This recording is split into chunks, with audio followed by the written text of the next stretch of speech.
estas. La más común va a ser la coartación de aorta. Hay otras, hay más, ¿ya? Que es la estenosis de la atresia pulmonar, de la atresia aórtica, pero eso no vamos a hablar. Esto de repente, esto de estenosis y atresia ya se lo van a torturar ya lo suficiente en cardio. Conmigo va a ser solo la primera, ¿ya? Porque sí que el soplo sistólico, que el soplo en diástole, que el rodamiento, ya se van a tener que hacer todos los soplos raros que hay en cardio. Que la probabilidad, la verdad, que puede escuchar uno que otro, el resto sí. Hay que sí tener buen oído. Yo sí tengo buen oído, pero no soy tan fanático de la cardiología. ¿Ya? Coartación de aorta, de todas estas es la más común. ¿Cuál va a ser el problema? Que hay una estenosis en la aorta. Pero ojo, chicos, la coartación de aorta no es lo mismo que la estenosis, porque la estenosis y la atresia aórtica están en relación con su origen, mientras que la coartación vamos a ver que es más adelante, en el camino de la aorta. ¿Ya? Es como un estrechamiento de la pared aórtica, pero no en el origen. Ya van a entender dónde es. ¿Ya? Puede haber dos formas. En el lactante, que si es en el levito, puede estar asociado con el conducto arterioso persistente, y esto es interesante, que puede presentar una forma clínica o rara de cianosis. En el adulto, que en este caso no hay conducto arterioso. ¿Ya? Entonces, ¿cómo es eso, doctor? Entonces, ¿dónde se produce entonces la coartación o la estenosis? Justamente a nivel donde está, ¿qué cosa? El conducto arterioso. Entonces, donde se produce el conducto arterioso, que va a haber una estenosis antes de la aorta. Entonces, ¿qué va a pasar? ¿Cuál creen que sea el problema acá? Si está cerrada la aorta, ¿toda la sangre va a poder ingresar hacia la aorta? No, ¿sí o no? Va a haber una restricción en la presión, ¿sí o no? Entonces, ¿qué va a pasar con la sangre? Que está entrando a la pulmonar, se va a irse al resto del cuerpo. Entonces, ¿cuál creen que sea la clínica? Cianosis, debajo de los brazos, para abajo. Y para arriba, cachete. O sea, blancos, rosaditas, todo bien rosadito, y abajo, azul. ¿Por qué? Por eso. Ya, doctor, ¿pero por qué a ese nivel? Porque obviamente esos son los territorios de irrigación ¿de qué cosa? Del tronco brachiocefálico, de la carótida izquierda y de la subclavia izquierda. Después de eso es donde se encuentra lo que es la famosa coartación. Eso podría ser, entre comillas, una manera de decir estenosis. Entonces, ¿y cuál sería el problema clínico? Si está, al final, la pulmonar está mirando presiones sistémicas. Entonces va a tener este paciente, ¿qué cosa? Hipertrofia del ventrículo derecho. ¿Por qué? Porque está mirando presiones sistémicas. Pero ¿qué pasa en el adulto? Si se cerró, porque como ustedes ven hay un ligamentito, está cerrado. Entonces, ¿cuál creen que es el problema? Estenosis. Ahí está la coartación, pero ¿cuál va a ser la clínica? Nuevamente es curiosa. Hipertensión en los brazos, hipotensión o presión normal en las extremidades inferiores. ¿Por qué? Porque aquí está la estenosis. Entonces, obviamente, ¿qué va a hacer el pobre ventrículo izquierdo? Va a tratar de enviar la sangre, ¿sí o no? Por esta estenosis. Pero ¿quién va a censar la presión arterial? Porque una vez que pasa la estenosis de acá, la presión es baja. ¿Qué órgano censa la tensión, la presión arterial? El riñón. ¿Y qué hace el riñón? No me llega sangre. Hay que meterle más sangre. Auxilio. Entonces lo que va a activar es el eje renina-angiotensina-aldosterona, aumentando la sobrecarga de volumen. Y obviamente, ¿quién se sopla todo el volumen? El pobre ventrículo izquierdo, pero todo se está quedando en la aorta antes de la coartación, porque obviamente no puede pasar. Entonces, clínicamente, ¿qué vamos a tener? Hipertensión en los brazos e hipotensión en las extremidades inferiores. Clínicas curiosas que deban tener en cuenta con esta, dependiendo cómo esté viniendo su coartación de aorta. Por si acaso, pero decir, doctor, no me dijo, mira que le estoy explicando clínicamente y bien sencillo, ¿verdad? Paciente. Cardiopatías isquémicas. Entonces, esto supone que esto lo voy a correr un poco rápido porque ustedes me van a explicar, supongo, con lujos de detalles su exposición de hoy día. ¿Ya? Hablar de cardiopatías isquémicas es como hablar de aterosclerosis. Es la misma historia, lo único que va a ser afectada del corazón. Nada. Entonces, lo que vamos a recalcar acá es en general los daños que se producen a nivel cardíaco. O sea, todo esto que está acá se supone que me lo deben explicar. ¿Ya? Pero ¿qué cosas importantes hay que reconocer acá? Que me voy a detener en algunos. Como ustedes saben, la isquemia del miocardio pueden ser de tipo agudas o crónicas. Y la que ustedes van a hablar van a ser las de tipo Agudas. agudo. Entonces voy a recalcar más en las crónicas. En las crónicas, como ustedes saben, para que se produzca una isquemia progresiva, obviamente la estenosis de los vasos sanguíneos tiene que ser de tipo progresivo. ¿Desde en qué momentos ya el paciente puede tener clínica de estenosis de las arterias coronarias? ¿Cuánto debe estar obstruida la arteria? 70%. Desde el 70%. ¿Cuál es el problema? Si esto sigue progresando, si la obstrucción ya llega al 90%, ya va a tener ¿qué cosa? Síntomas en reposo. 70% comienza a tener los síntomas con esfuerzo. ¿Y por qué recién a los 70? ¿Por qué no a los 50 o 40? ¿O por qué no al 10%? El corazón recibe bastante sangre. ¿Ah? Porque para el requerimiento de sangre no está cubriendo. Por el aumento del requerimiento de... No, chicos, porque la arteria de alguna manera trata de dilatarse para que pueda pasar la mayor cantidad de sangre. Es por eso que recién al 70% se comienza a presentar los síntomas. O sea, mientras va creciendo la aterosclerosis un 50%, la arteria no La está arteria, o sea, dilatando. se vasodilata porque necesita, porque la arteria se vasodilata y se vasocontrae, ¿sí o no? Entonces se va a vasodilatar para que pueda pasar la mayor cantidad de sangre. Ya una vez que llega al 70%, esa dilatación que crea ya no es suficiente para poder compensar en el caso que esté haciendo esfuerzo. Obviamente si llega al 90% ya mi sangre está pasando, entonces ya va a comenzar a tener síntomas en reposo. ¿Ya? Obviamente, si este crecimiento es muy lento, obviamente le va a dar chance que al resto del corazón o de arterias no afectadas que comiencen a irrigar a esta zona del miocardio afectada por la obstrucción. A diferencia del cambio agudo, de la enfermedad aguda, que básicamente ya hemos visto que está en relación o es una complicación de los AT. Y eso me van a explicar. ¿Ya? Ahora, un cambio de ateroma, ¿qué puede producir? Angina inestable, que como ustedes saben puede ser por una obstrucción incompleta, el infarto de miocardio, que es cuando se produce la obstrucción completa, y la muerte súbita cardíaca, que en este caso cuando el infarto es masivo, directamente gran parte del músculo cardíaco se muere. Entonces, no se olviden que en general la clínica va a estar en relación, sobre todo, al nivel, cómo es la aterosclerosis y cómo esta progresa. Si esta crece lentamente, va a ser una obstrucción severa, crónica. Pero si esta está creciendo y se rompe, vamos a ver cambios agudos, que es una obstrucción parcial, se le va a conocer como angina inestable, pero si se cierra completamente, infarto de miocardio. Entonces, chicos, lo primero que tienen que saber, angina, ¿qué cosa es? Dolor, nada más. ¿Ya? Angina es dolor. ¿Ya? Doctor, pero ¿por qué todos angina dicen que es dolor de pecho? Es porque el término que viene del latín es angina pectoris. Angina pectoris, ¿qué significa? Dolor de pecho. ¿Ya? Pero usualmente se termina reservando angina para el dolor de pecho. Pero angina por sí sola es dolor, nada más. ¿Ya? Si ustedes ven, van a ver de repente, me parece que la palabra angina se utiliza en otra forma de dolor, en otra parte del cuerpo, completamente diferente al corazón. ¿Ya? Por eso les digo que angina solo significa dolor. Que usualmente es lo más común que se refiere a dolor de pecho, es otra cosa. ¿Ya? La misma historia que les he dicho otras veces, en otro significado, como neumonía. Que normalmente se refieren a las neumonías bacterianas, es otra cosa. Pero neumonías secas, ya saben qué cosa es. Ya lo mismo es con angina. Secas, ¿qué cosa es? Dolor. Nada más. Obviamente, si van a ver la bibliografía en inglés, les gusta utilizar el latín y ellos utilizan bastante lo que es la angina pectoris, que se refiere al dolor de pecho. Entonces, como ustedes saben, hay tres tipos de anginas. ¿Cuáles son? La estable, la inestable y la de Prince Meta. ¿Cuál es la estable? Que básicamente el paciente va a reconocer o sabe que le va a ocasionar el dolor.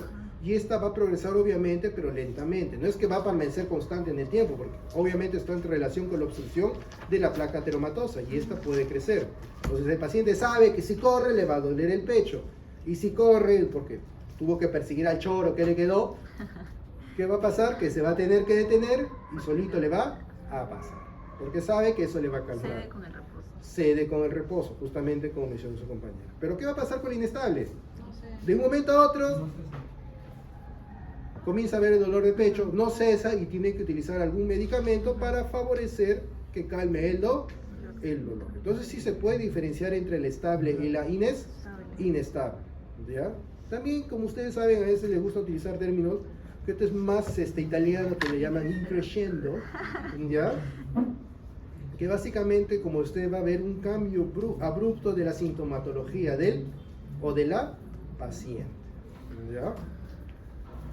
¿Cuál es el problema de la angina inestable, chicos? Que la angina inestable, como ustedes saben, es cierto que va a doler, va a haber un evento de isquemia, puede ser parcial o total, pero va a haber una resolución completa. Pero el problema es que si la obstrucción de esta persiste, puede ser un factor que va precursor de un infarto. Entonces, ¿cuál es el más problemático? ¿La estable o la inestable? La inestable. Como ustedes saben, incluso la angina inestable forma parte ya de lo que se conoce como el síndrome isquémico coronario agudo, más conocido como SICA en español. La otra angina, la Prince Metal o angina variante, no es ningún grupo metal por si acaso, ¿ya? En este caso, está en relación a qué cosa? ¿A la aterosclerosis? No. ¿A qué? A los espasmos coronarios. ¿Cuál es la principal causa de espasmo coronario? Mejor dicho, ¿cuál es quizás uno de los factores más asociados a este tipo de angina? ¿La qué? Uso de drogas. ¿Cuál? Ya sabes, ya. ¿Cuál? La cocaína. Ya ahí sí de repente, ya sabes. ¿Ya? El uso de la cocaína. ¿Ya? No está en relación ni con el ejercicio ni con la aterosclerosis, chicos. Ya de un momento a otro puede tener un vasoespasmo y el paciente fallece. ¿Ya? Entonces, no se olviden, chicos, que la angina inestable junto con el infarto de miocardio forman un grupo que se conoce como las síndromes coronarios agudos. ¿Ya? Ahora, el infarto de miocardio obviamente es el evento último. ¿Ya? ¿Qué es lo que va a producirse? La muerte de las células o muerte del miocardio o de los miocardiocitos. ¿Qué tipo de necrosis presenta? Coagulativa. Está bien, han estudiado, me parece excelente. Obviamente, ¿cuál es el factor de riesgo? Son los mismos de la aterosclerosis. No hay que, si saben la aterosclerosis, se sabe la de infarto. No hay que cambiar nada.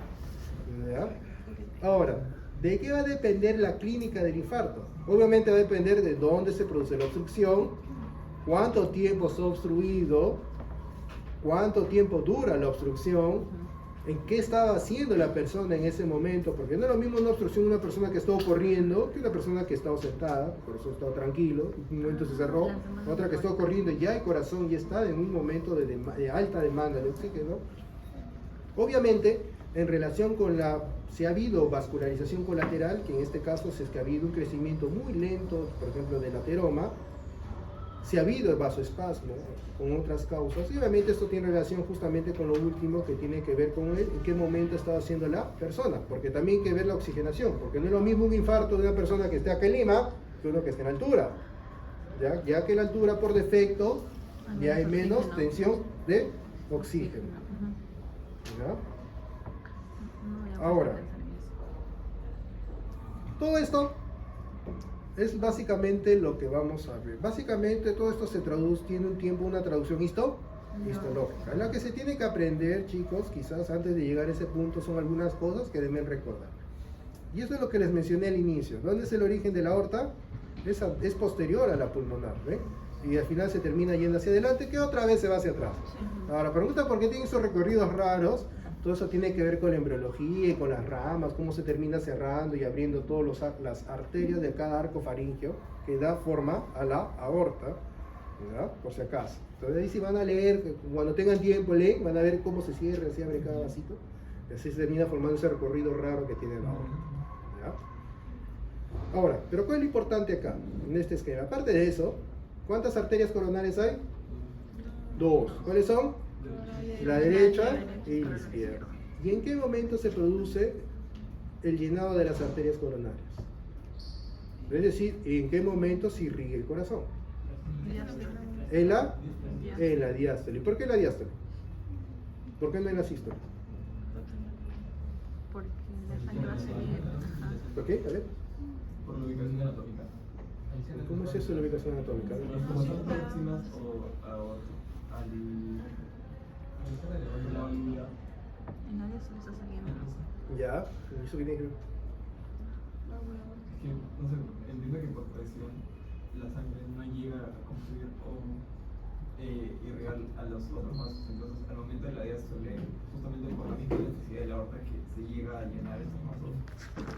Es por la presión que hace el corazón y cuando está en diástole es como que está relajado y las arterias pueden llevar la sangre. Ya, ese es el segundo motivo, pero está bien. Y está bien, los dos están ahí. El tuyo está más preciso que el tuyo. Yo sé a qué te refieres, ya te lo voy a dejar más claro. En el momento de la sístole, ¿qué pasa? Las válvulas seminodales se abren. ¿Dónde están las arterias coronarias? Justo después del nacimiento de las válvulas. Entonces, cuando se produce la sístole, ¿qué va a pasar? Digamos que acá está mi pared de mi aorta y aquí está el vasito. Entonces, se cierra la válvula, ¿qué va a pasar con la válvula? Se levanta. Entonces, ¿qué va a pasar? Va a obstruir parcialmente el lugar de origen de la aorta. Entonces, ¿va a poder irrigarse las arterias coronarias cuando se produce el levante de la válvula? No. Ese es el primer motivo, que justamente en la diástole las válvulas caen y la sangre llega y recién va a poder ingresar a las coronarias. Ese es el primer motivo, la primera razón. Pero la segunda razón es justamente lo que mencionó también su compañero, que la sístole, ¿qué pasa? Hay contracción del miocardio, ¿sí o no? Obviamente va a ocasionar que hay una constricción de los capilares cardíacos, por lo tanto, ¿la sangre va a poder pasar por ahí? No. Y justamente ¿dónde hay la disminución de la presión? En la diástole. Es por eso que en qué momento, en qué fase de la contracción cardíaca se produce la irrigación o la perfusión cardíaca, en la diástole. Por esos dos motivos. Ya, no uno ni uno por el otro, ni uno es, digamos, más prioritario que el otro. Los dos en conjunto hacen que la irrigación se produzca en la diástole. ¿Ya? En la diástole, no en la sístole. Ahora, lo otro que tienen que recordar, ¿qué cosa es? ¿Cuál es el origen? ¿Cuáles son las ramas? Que eso sí, por desgracia, se lo tienen que memorizar y recordarse de anatomía. Entonces, saben, tiene la coronaria de izquierda y la coronaria derecha. La coronaria derecha sí o sí tiene ramas marginales que dan al ventrículo derecho, ¿verdad? Pero como ustedes saben, la mayoría de veces tienen una que es una rama que es la descendente posterior. ¿Y esto a dónde da? A la parte posterior y en la cara inferior del ventrículo izquierdo. Si ustedes ven esta línea discontinua es porque a veces hay una alteración o una modificación que la descendente posterior nace de la coronaria izquierda, ¿verdad? Pero normalmente que la coronaria izquierda tiene dos ramas. ¿Cuál es? La descendente anterior izquierda y la circunfleja.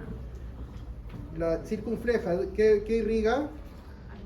La pared libre. ¿Y sabe qué es la pared libre del corazón?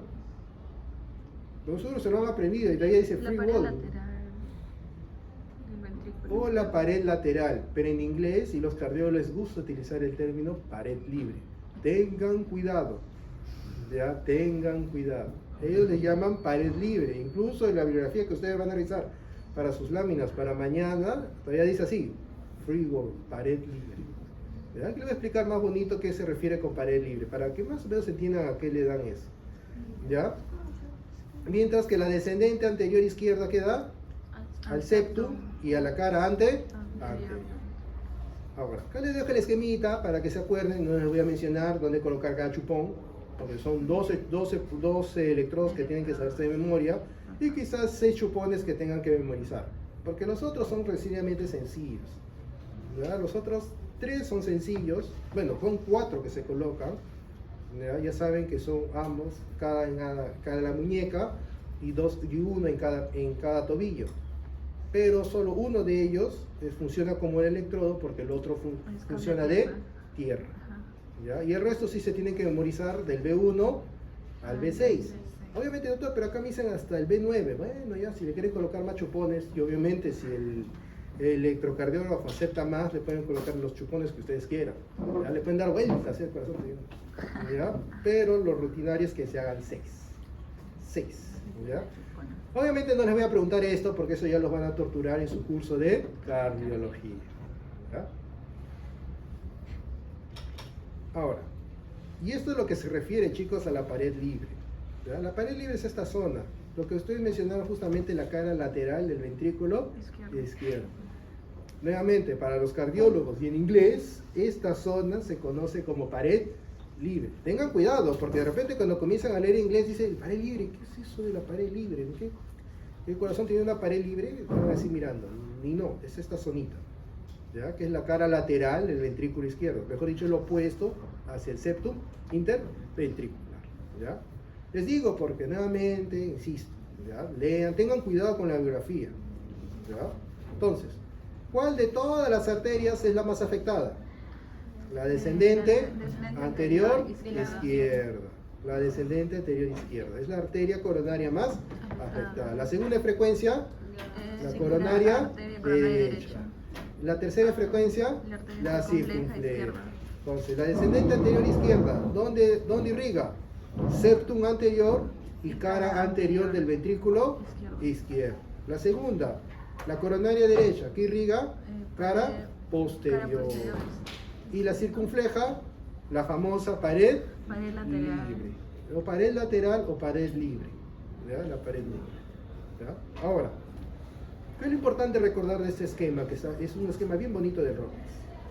El infarto, ¿de dónde se produce? Desde la zona subendocárdica y va progresando hacia la zona subepicárdica. Siempre de adentro hacia afuera. ¿Y por qué de esta manera progresa el infarto? Porque justamente estas zonas son las menos perfundidas en el corazón. Y esto más o menos tiene relación con este esquema. Miren acá. Cuando hay la sístole, miren en qué lugar hay mayor presión. Justamente en las zonas más profundas del corazón con respecto a las zonas más cercanas a las arterias coronarias. Y es por eso que la zona subendocárdica es la que suele sufrir más con los infartos. ¿Ya? Para eso sirven los esquemitas, chicos. Por eso digo que tienen que aprender fisiología. Eso explica todas estas cosas. Obviamente, esto sí es anatomía memorística, que tienen que saber más o menos el lugar donde irriga cada arteria coronaria. Eso sí no hay manera. Eso sí se lo tienen que memorizar. Obviamente, si la obstrucción es completa, vamos a tener infartos transmurales. Pero si en estos casos puede haber una repercusión parcial, vamos a tener infartos de tipo subendocárdicos. O en este caso, como dice, que no son transmurales. Ahora, cuando hay una microangiopatía, chicos, o sea, la obstrucción ya se produce a nivel de los vasos muy chiquititos o capilares, vamos a tener esto que se conoce como microinfartos. ¿Ya? En estos casos se puede observar en casos peculiares como la diabetes o la hipertensión arterial, que puede haber microinfartos, ¿ya? Sin necesidad de haber una obstrucción de una arteria coronaria grave. ¿Ya? ¿Cuáles son los hallazgos histológicos? Toda esta lista. Por desgracia, se la tienen que memorizar. No hay otra. ¿Ya? Y esto les digo que está acá porque van a ver un poco de diapositivas que de repente van a decir, doctor, pero de Robbins se lee un tiempo diferente. Si van a escoger algún libro a qué referirse o hacer un reclamo, va a ser en respiración al Robbins, que es este. ¿Ya? Porque como les dije, estos hallazgos pueden cambiar. Un libro, otro libro le dan más tiempo o menos tiempo. Como les estoy dando, yo les estoy mostrando imágenes donde quizás los tiempos son un poco diferentes a esto. Pero recuerden que al fin y al cabo, más o menos, los hallazgos psicológicos terminan siendo una secuencia. ¿Ya? Usualmente en el día 1, ¿qué es lo que vamos a ver? Edema entre fibras, infiltrado neutrofílico, y va a haber alteraciones de las fibras cardíacas, que ¿cuál es? La hiperosinofilia, el ondulamiento y la pérdida de estriaciones, y así también como la pérdida del núcleo, que van a encontrar de repente como pignosis, que el núcleo se hace más pequeño. A medida que va aumentando, ya el núcleo pequeño desaparece, ya no se observan los núcleos, ya la fibra como tal ya es hiperosinofílica, pero lo que llama la atención es un intenso infiltrado inflamatorio, a predominio de neutrófilos. Cuando progresa, como ya vemos al séptimo día, al 10º día, va a haber ¿qué cosa? Sobre todo va a predominar ¿qué? Macrófagos. Ya en el día 10 comienza a aparecer otra célula, que son los fibroblastos. ¿Y qué va a hacer el fibroblasto? ¿Qué produce? Colágeno. Entonces comienza a ver la formación de colágeno. ¿Qué división es esta? Eso es tricómica de Masson. Tricómica de Masson. Obviamente cuando ya progresa en el tiempo, el depósito de colágeno se hace cada vez más intenso y más grueso, y vamos a ver ya que el colágeno ya crea grandes paquetes.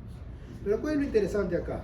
que lo que estamos observando acá, ¿qué cosa es? Hipertrofia de las fibras cardíacas. Pero esta hipertrofia de las fibras cardíacas es por un evento meramente compensatorio, porque hay pérdida de fibras cardíacas. Entonces, en esta área, alguien tiene que hacer algo, y las que quedaron vivas son las que van a tratar de suplir la función. Obviamente no lo puede, dependiendo del tamaño, pueden suplirla o no, pero en general lo que van a hacer va a ser sufrir un proceso de hiperplasia. Que vamos a ver quizás los cambios más adelante, ¿ya? Porque los cambios de hipertrofia, no es hiperplasia, hipertrofia, porque las células cardíacas se multiplican, no, por eso es hipertrofia, ¿ya? Hipertrofia. ¿Qué ven acá? ¿Hay o no hay infarto? No. ¿Sí o no? ¿Y por qué? Hay todavía estrías. Presencia de estrías. Claro, no hay nada, el chicos. núcleo, Acá no hay ajá. nada. Acá hay estrías longitudinales y estrías transversales y están los núcleos. No hay infarto acá. Acá. No, porque las fibras ya están. No, No, acá ya no, las acá fibras está. están onduladas. Sí, sí, Y ya se está perdiendo la ¿Y este? estriación. ¿Y este? ¿Son infartos? No. Podría sospechar esto y ya, pero eso no. Vamos, hay infartos, chicos. ¿Ya? Esto que estamos mirando acá hay fibras. Las primeras estriaciones que se pierden son las transversales. Sí. Antes que las longitudinales, las primeras que se pierden son en las transversales. Sales. Ahora, doctor, pero estos cambios son muy sutiles. Sí, son muy sutiles. Estos estudios que les estoy mostrando en estas fotos son estudios que se hacen en ratones. ¿Ya? Porque obviamente nadie decir, pues esa persona ya saca el corazón, pero ¿cuántas horas? Minuto 1, minuto 2, minuto 3, minuto 4. Hacer esos estudios obviamente es imposible en personas. La única manera es utilizando ratones. ¿Ya? Y entonces se induce la injuria o el infarto del miocardio de los ratones y comienzan a hacer rápidamente las necropsias, o mejor dicho, retirada de corazón y comenzar a hacer los estudios histológicos para poder ver son los cambios tempranos que se producen en los miocardiocitos. Ustedes dan cuenta, son cambios muy sutiles. ¿Ya? O sea, realmente si un patólogo no tiene experiencia mirando infarto, se le va a pasar por alto. ¿Ya? Esto que está acá, lo que se conoce son como concreciones transversales. ¿Ya? Pero si ustedes se dan cuenta, también hay pérdida de las estriaciones transversales, que son hallazgos incipientes de infarto de miocardio. ¿Qué ven acá? Estos tipos de concreciones que ustedes están mirando en las fibras miocárdicas se encuentran en un tipo particular de infartos, sobre todo producido por calor. Ya, cuando uno está expuesto a los pacientes a gran cantidad de calor, se produce este tipo de infarto, que es bien peculiar. Solo les dejo aquí como referencia, no se los voy a tomar en examen, así que no se maten en esa parte en particular. ¿Ya? En pacientes, por ejemplo, cuando hay grandes quemados, o sea, fallecen en el momento del incendio. No es que tenga la quemadura y sobrevive y le dé un infarto, no, eso no. Son los que murieron en el lugar donde hubo el incendio. ¿Ya? Y se puede presentarte ese tipo de infarto. Obviamente acá ya sí notan que ya hay infarto porque ya vemos que hay extravasación de Matías, que se conoce como hemorragia. Entonces, ¿qué es la hemorragia? Extravasación de Matías. Nada más, eso es hemorragia. Pero En también podría histología, ser acumulación de capilares. no, extravasación de Matías. Ok. Eso es hemorragia. ¿Ya? Acumulación de capilares, no sé, ¿qué podría decir eso? ¿Neoplasia? No, cuando se forma el tejido de granulación, Ya, ahí eso, se hablaba. no, eso es neovascularización, eso es otra cosa, eso no es hemorragia. ¿Ya? Ahora, ¿qué más notamos? Que comienza a aparecer una célula, que son los neutrófilos. Si ustedes notan, entre las filas comienza a haber un pequeño espacio, que son el edema intersticial. Edema intersticial. Obviamente que ya aumenta, en vez de vemos que hay una zona donde vemos mayor hemorragia. Hay algunos miocardiocitos que ya han perdido sus núcleos. Obviamente ya no vemos las estriaciones transversales, solo estamos observando las longitudinales. Lo más probable es que estemos mirando un infarto temprano. Ya este es el infarto clásico. Fibras hiperosinofílicas, onduladas, delgadas, gran presencia de neutrófilos y un abundante o un llamativo edema intersticial. Ya cuando vamos a una fase crónica, que comenzamos a observar qué cosa, más días, macrófagos. Y estos macrófagos que están acá, ¿qué son? Que tienen hemosiderina, que pueden ser por dos situaciones. Una, por la hemorragia, si ha habido hemorragia, y la otra, ¿por qué puede haber macrófagos con hemosiderina en un infarto? Ya, una es la hemorragia. Como ustedes saben, la hemoglobina se degrada en el macrófago, lo termina transformando en hemosiderina. ¿Y la otra? La mioglobina. La mioglobina es una proteína muy similar a la hemoglobina y su degradación también produce hemosiderina. ¿Ya? Un infarto, cuando ya se cura, ¿qué es lo que vamos a ver?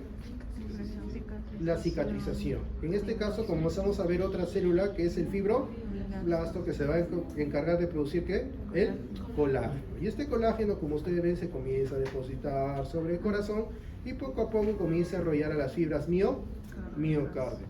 Como vemos, todavía de repente es un infarto probablemente sea de 15 días, porque todavía estamos observando 15, 20 días, porque observamos todavía macrófagos. Porque ya cuando es muy antiguo, ya ni macrófagos se observa, solo vamos a observar directamente fibroblastos. ¿Ya? Ahora, a nivel macroscópico los hallazgos son muy sutiles y son bien tempranos. Y quizás el hallazgo más llamativo va a ser ese moteado oscuro, que da la apariencia que a veces le llaman acá como carne fresca. ¿Ya? Esto es un infarto temprano. No es un infarto fresco, por si acaso tengan cuidado, que a veces los términos en inglés suenan raros. Es decir, infarto fresco, entonces existe un infarto maduro. No existe esos términos en el español. ¿Ya? Entonces vamos a ver ese aspecto moteado, miren, ese aspecto moteado y este aspecto oscuro, ¿por qué se da? Por la hemorragia. Exacto. A nivel histológico, el área de infarto, vamos a ver, como vemos acá, una gran área de hemorragia. ¿Y qué vamos a notar? Que hay infiltrado neutrofílico, pérdida de los núcleos y el citoplasma es hipereosinofílico. ¿Ya, doctor? Pero el ondeamiento lo van a ver dependiendo del corte, porque si el corte es longitudinal no van a ver las fibras ondeadas.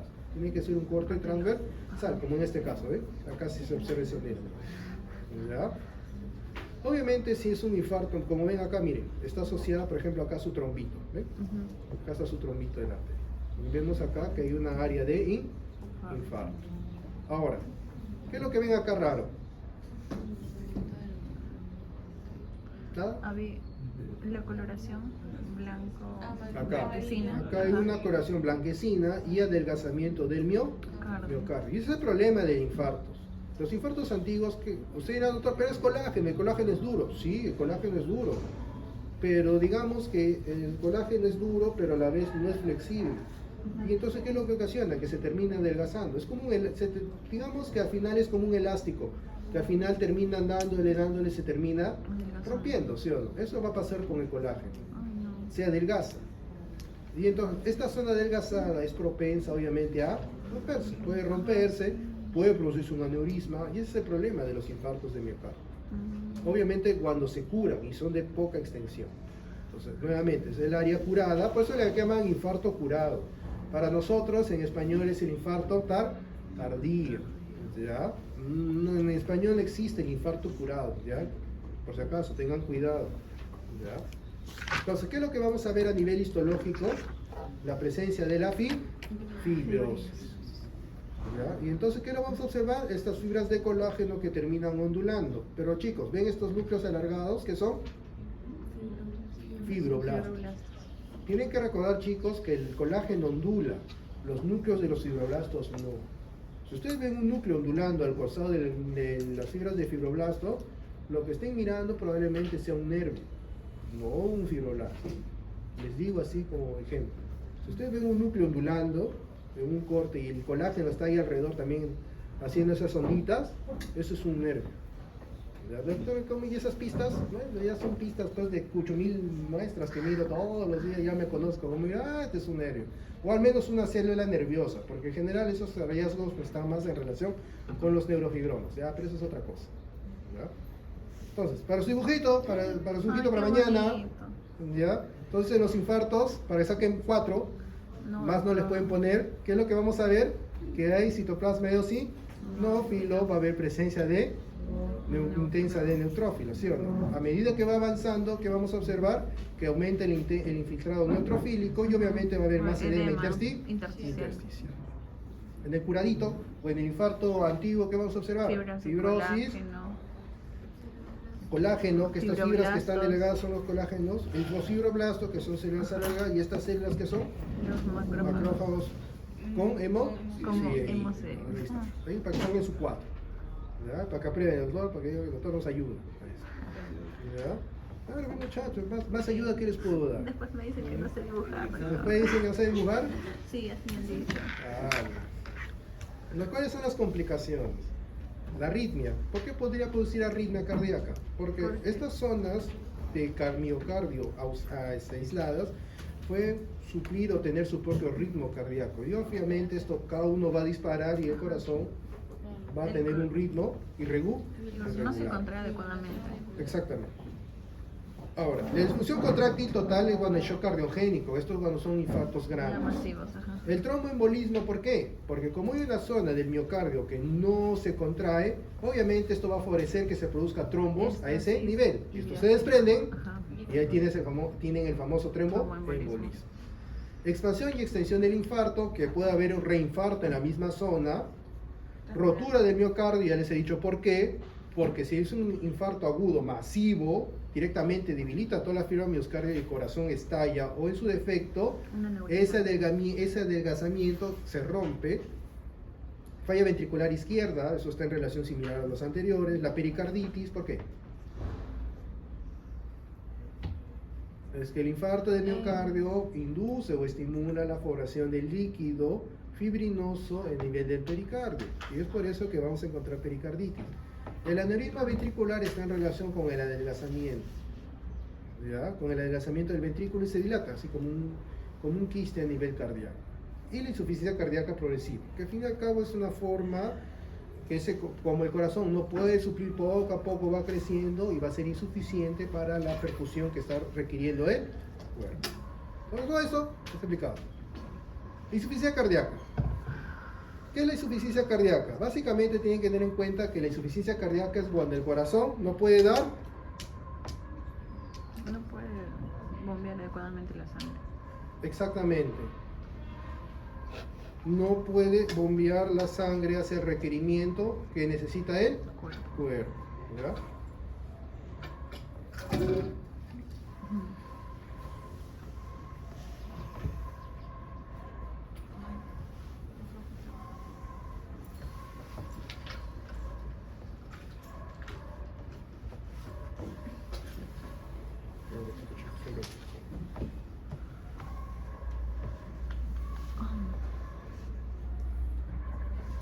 ¿Quieres? Hasta que lo tengo todo, hasta las